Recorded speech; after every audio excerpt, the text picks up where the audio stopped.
saya Dr. Lili dari Rumah Sakit Babazar, Lampung Selatan. Tahukah Bunda bahwa 1 dari 3 anak balita di Indonesia menderita stunting? Yuk kita cegah stunting pada anak dari sekarang. Apa itu stunting? Stunting merupakan suatu kondisi gagal tumbuh pada seorang anak balita akibat kekurangan gizi kronis, sehingga anak terlihat pendek dibandingkan anak seusianya. Tetapi tidak semua anak pendek itu stunting loh Bunda. Seorang anak dikatakan stunting jika menurut petugas kesehatan grafik pertumbuhan tinggi badannya di bawah grafik dari kurva pertumbuhan WHO. Apa sih yang menyebabkan stunting? Yang pertama adalah faktor infeksi kronis atau infeksi yang sudah sangat lama terjadi sehingga menyebabkan pertumbuhan seorang anak terganggu dan penyerapan nutrisinya pun akan terganggu. Yang kedua, yang tidak kalah penting adalah asupan nutrisi yang tidak adekuat pada seorang anak. Bagaimana sih ciri-ciri stunting pada anak? Yang pertama, yang pasti terlihat adalah tinggi badannya. Anak stunting terlihat pendek dibandingkan usianya. Yang kedua, pada saat kontrol atau pada saat imunisasi, anak-anak akan diukur tinggi badan. Dan setelah dilihat di grafik pertumbuhan WHO, ternyata berada di bawah -2 SD, maka saat itulah anak dikatakan stunting.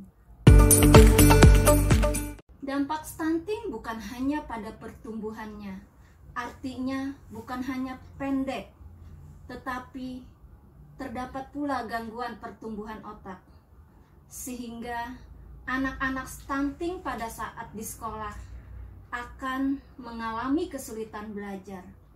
Dan semakin lama, jika tidak kita intervensi, maka akan terjadi tingkat kecerdasan yang sangat menurun. Kemudian, anak-anak stunting juga mengalami gangguan bicara atau keterlambatan bicara. Dan kalau Bunda lihat, anak-anak yang stunting lebih sering menderita penyakit. Kenapa? Karena mereka memiliki kekebalan tubuh yang sangat rendah dibandingkan anak-anak sehat. Kita tidak mau anak-anak kita menderita stunting. Ayo, mulai sekarang kita cegah stunting. Bagaimana cara kita mengatasi stunting?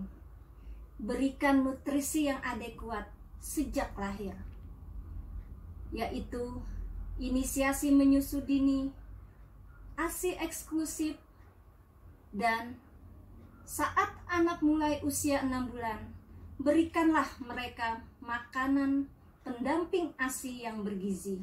Apa itu? Dalam satu piring mengandung karbohidrat seperti nasi, jagung, singkong, atau yang lainnya, dan protein nabati ataupun hewani seperti ikan, telur, daging, hati, sayuran, serta buah-buahan harus ada.